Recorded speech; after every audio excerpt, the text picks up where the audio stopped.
बहुजन महापुरुषातील सर्वच बहुजन महापुरुषांना त्रिवार अभिवादन करतो। आजच्या कार्यक्रमाचे अध्यक्ष भदंत डॉक्टर उपगुप्त महासभी आणि उपस्थित सर्व विचार मंचावर उपस्थित आदरणीय, आज आपण येथे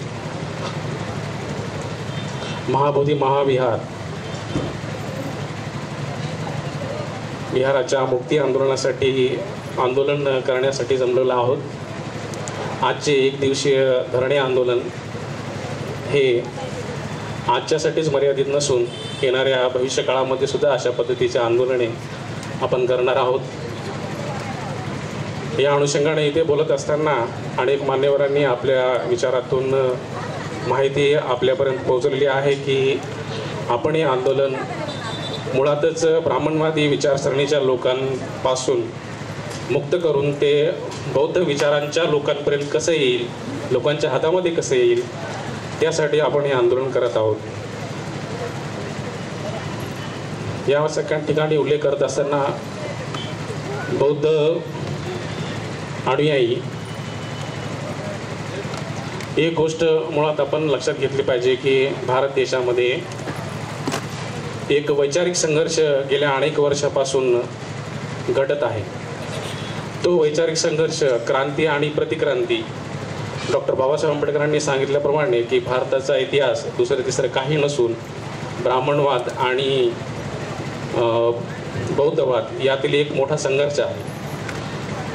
हा संघर्षच मुळामध्ये आजच्या घडीला सुद्धा आपल्याला लक्षात घ्यायला पाहिजे की ब्राह्मणवाद आणि बुद्धवाद ही एक विचारधारा आहे जी की समता, स्वातंत्र्यता, बंधुता आणि न्याय या तत्वावरती आधारित आहे। आणि ब्राह्मणात ही विषमतावादी विचारसरणी आहे। या विचारसरणीला खतपाणी घालण्यासाठीच महाबोधी बुद्ध विहार जे आहे ते ब्राह्मणवाद्यांनी आपल्या हातामध्ये घेतलेलं आहे।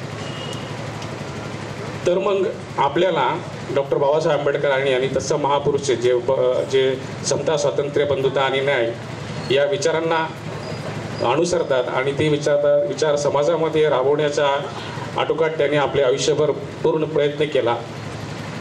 यांच्या विचारांना जर भविष्य काळामध्ये आपल्या येणाऱ्या पिढीपर्यंत पोहोचवायचं असेल तर महाबोधी विहार हे आपल्याच बंतेजींच्या हातात किंवा अशा एक विचार समूहाच्या हातामध्ये असलं पाहिजे की जे समता, स्वातंत्र्य, बंधुता आणि न्याय या तत्वावर विश्वास करून बुद्ध विचार हे पूर्ण देशामध्ये राबवण्याचा प्रयत्न करतील।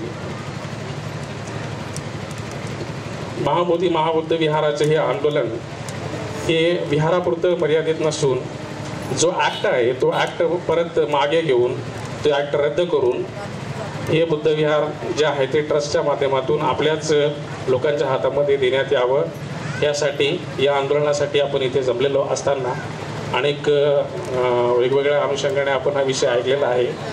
आपण ज्यांचं बोलणं आपण इथं ऐकण्यासाठी जमलेलो आहोत ते आदरणीय डॉक्टर उपगुप्त महास्तर्वे आपल्याला या विषयावर आणि अनुषंगाने आपल्याला माहिती देतील। प्रायोजकांनी मला इथे बोलण्याची संधी दिली त्याबद्दल मी सर्वांचे धन्यवाद व्यक्त करतो आणि इथेच थांबतो।